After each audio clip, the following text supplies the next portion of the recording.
那是疯狂的24小时没睡，早上场刊，晚上看布奈演唱会，还没结束就赶去开妆。凌晨4点半，我们抵达山上，开始拍摄 Gucci MV。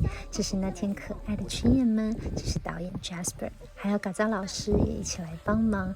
大家其实都还蛮开心的，但山上真的超级冷。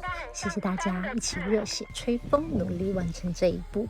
来咯来咯，这就是拍摄的对比。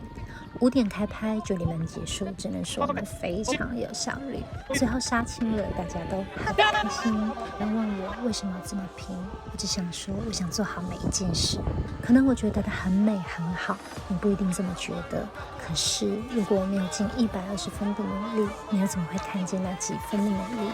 我不敢说这是大片，但这是我们所有人一起尽力完成的美丽。每个人都24小时，你想怎么用？我只想拼完，然后好好睡。讲这么多，还不快去看 MV？